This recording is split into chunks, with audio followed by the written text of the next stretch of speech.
I was excited to get the opportunity to work on Captain America for the regular series, particularly because after a long period of trying these other looks for the character, they were finally returning him to his classic appearance. And I had let it be known that I wanted to work on classic looks of characters as much as possible. And luckily, he's one of those characters you can never completely escape his original design. I've always felt that Captain America's got a great history of being a character relevant to what was going on in our world, what was going on in American society.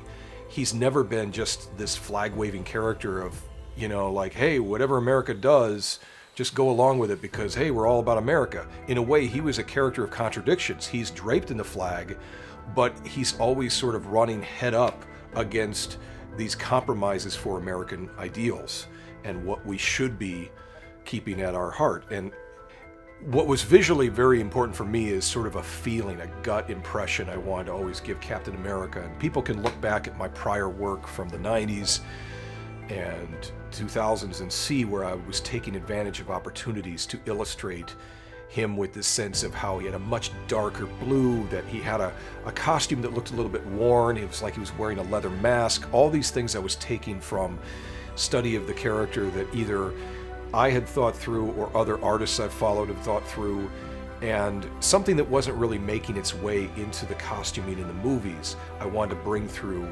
in my art. And now I get to do it on a regular basis where I'm trying to make a case for the original costume design. And I got a chance to illustrate a lot of his 60s enemies, and as well as Red Skull thrown in there. And sometimes you're not going to get these opportunities any other time than when you can make that happen. And they didn't ask me for a wraparound cover, I was pitching it. So luckily in this case, I could get them to go along with it and say, yeah, sure, why not? We're launching this book with a brand new #1, and we want it to be as big of a deal as it can be taken as. And that will be a real strong thing that will get everybody to sit up and take notice.